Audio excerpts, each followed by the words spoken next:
antes de fazer a minha pergunta, eu queria fazer uma consideração para o senhor que conheceu essa história.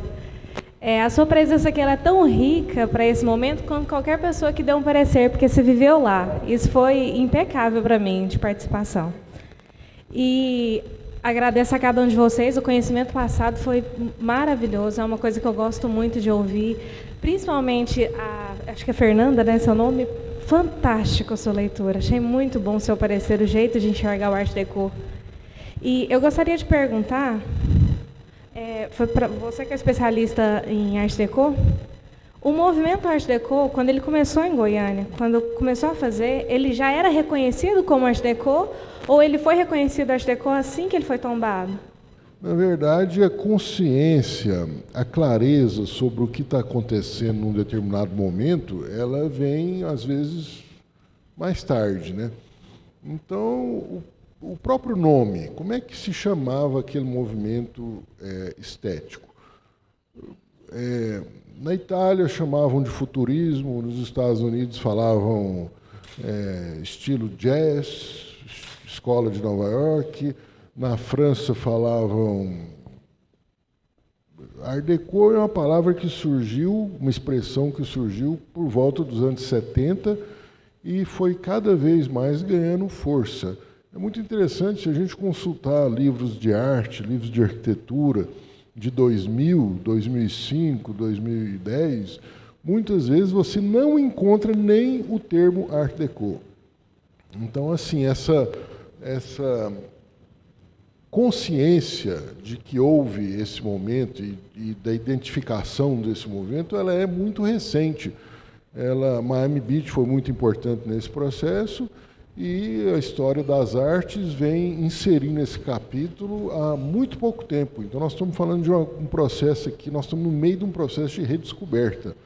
A gente tem que perceber que tanto os arquitetos ou as pessoas que participaram construindo pavilhões na exposição de arte decorativa de Paris de 25, quanto certamente Atílio e todos aqueles que estiveram envolvidos na construção de Goiânia não tinham, né, a mínima ideia do que nós estaremos discutindo hoje, né? Tem que deixar claro isso, né? Ou seja, eles não, no caso do Atílio, é a linguagem da arquitetura da nova capital, de um Estado. Eu acho que é interessante a gente ter em mente que mais importante do que o nome dado à arquitetura produzida naquele momento, seja em 25, 30, 40, aqui no nosso caso, é a noção de que todos eles se assumiam como modernos. Eles estavam fazendo a arquitetura do seu tempo. A arquitetura do seu tempo. E não é só a arquitetura do seu tempo, a arquitetura que dialogava com os transatlânticos, com os vagões Pullman de trem, que eram os mais modernos naquela época, com o dirigível que circulava de Recife ao Rio de Janeiro, e ia até Buenos Aires, né, o Zeppelin. Então, há um momento, e isso se refletiu nas várias linguagens, nas diferentes linguagens. Percebi claramente na palavra da professora e de todos os palestrantes que tudo passa pela educação. Não adianta nós não termos um país que não invista maciçamente na educação. Você só se reconhece enquanto cidadão, você só reconhece a cidade que você vive, se você recebe a educação para que você dirija esse olhar para todas essas questões. Agora eu tenho uma pergunta para a doutora Ana Lídia. A doutora Ana Lídia colocou, e eu acho que eu entendi assim, como que o poder público não tem feito o seu dever de casa, não é? Porque, desde a Constituição de 88, o papel do poder público sobre os bens tombados, sobre o nosso patrimônio, ele ganha um reforço desde 88 e uma responsabilidade maior. Aí ela fala assim, às vezes a gente resiste em não naquele momento, abrir o processo ou notificar, a gente chama, a gente tenta dialogar, a gente fica tempos e tempos tentando mostrar que o diálogo é necessário para que não sejamos um órgão repressor, para que o IPHAN não seja visto somente como um órgão que quer autuar, porque nós temos poder de polícia. Todos nós do IPHAN temos esse poder, e eu posso perguntar aqui, quem de nós já usou? Acho que não vou encontrar quase que ninguém. Eu, em 38 anos de serviço, nunca usei meu poder de polícia, mas ultimamente nós estamos quase chegando a usar, porque o patrimônio é lindo, desde que não bata na porta da minha casa. Então, a doutora, eu pergunto à senhora, quando nós estamos com o Decreto-Lei 25 nas mãos, principalmente no artigo 19, quando fala que o proprietário do bem tombado, que não tiver condições de fazer um trabalho de recuperação, de salvação do seu imóvel, se ele comprovar judicialmente, ele tem que receber esse tratamento da União. E quando a gente pede a esse proprietário que comprove a incapacidade dele, e ele não consegue juntar essa documentação, como é que a gente faz com isso? Nós estamos com um caso assim agora, né? A gente sabe claramente que a proprietária não tem condições de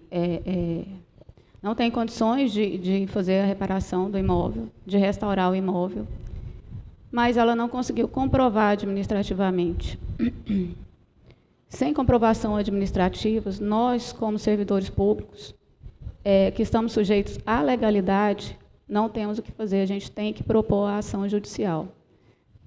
Não adianta achar que ela não pode, que ela não consegue, não adianta depoimentos da sociedade falando, pobre dessa pessoa, ela não tem condições. A gente tem que propor a ação judicial e, nesse caso, entregar na mão do juiz que ele decida que a pessoa não tenha condições e obrigue a União a investir nesse imóvel. Maestro Conte, o professor Volney apresentou os estudos sobre o Art Deco e como que o Deco foi visto, né, no início da proteção aqui em Goiânia. O professor Andrei compartilhou um pouco da experiência que ele tomou conhecimento nos Estados Unidos. Eu gostaria de perguntar para o senhor, primeiro como professor, né, num país vizinho, então numa realidade próxima à nossa, mas também como consultor do ICOMOS, né? Quais seus conselhos? O que o senhor poderia nos orientar para que o poder público local, a municipalidade principalmente, pudesse atuar de forma mais ativa na proteção do patrimônio local? Lembrando, inclusive, um pouco do que a doutora Ana Lídia relatou, né, que apesar dos esforços, as lutas são perdidas diariamente. Cuento una experiencia personal. En mi ciudad, La Plata, que mostré ayer, ontem, yo trabajé 30 años por el patrimonio de la ciudad. Una ciudad muy reconocida por su patrimonio urbano y arquitectónico. Pero el problema fue el siguiente. Cuando pasamos al patrimonio arquitectónico, están los edificios monumentales, que no son discutidos. La catedral, los edificios del gobierno, los grandes edificios culturales. Luego aparece una segunda categoría, que son edificios que no tienen rango monumental, pero que tienen valores evidentes, que hay valores. arquitectónicos, históricos. Ahí la discusión es más grande. Algunos están a favor, otros dicen que no. Pero luego hay una tercera categoría, que es la más difícil, que son edificios que quizás, si uno los toma en sí mismos, no tienen un relevante valor. Pero hay uno, al lado hay otro, al lado hay otro, al lado hay otro. Y comienza a aparecer un valor ambiental. De pronto puede ser una cuadra o 2 cuadras que son el testimonio de una época de la ciudad. En la ciudad de La Plata nosotros intentamos durante muchos años la protección de las 3 categorías de edificios. Bueno, la primera no es problemática, es más, todos son monumento nacional. La segunda genera algunos problemas, pero la tercera es el gran fracaso. Porque el problema es que muchos de esos edificios, que en mi ciudad son los más antiguos, están en el área central de la ciudad. Y según los códigos actuales urbanísticos, el área central es la que tiene la mayor densidad. Se pueden construir predios de 15, 18 andares. Entonces, es muy difícil intentar que se proteja un edificio, aunque tenga una protección local, si no se modifica el reglamento general de usos del suelo. Y ahí es donde tenemos la gran discusión con los políticos. Porque, pido disculpas, estoy hablando de mi ciudad, pero los políticos tienen un discurso doble. Porque por un lado hablan de proteger el patrimonio, de resguardar la identidad, de resguardar la cultura. Pero luego la legislación protege a las corporaciones económicas. Entonces, cuando nosotros decimos a un prefeito o a los miembros del concelio local, donde aquí se pueden construir 15 andares, habría que poner 6.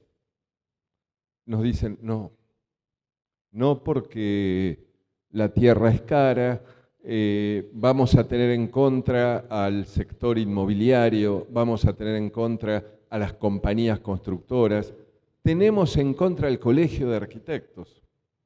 Entonces, ahora voy a hacer una referencia a Goiânia.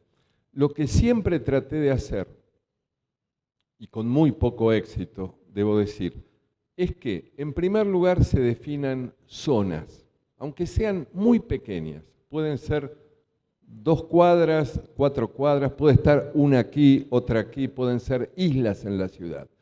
Pero que en esas zonas en las cuales vemos que hay predios, hay una cantidad significativa de predios que merecen ser conservados, se haga una legislación general que permita la protección.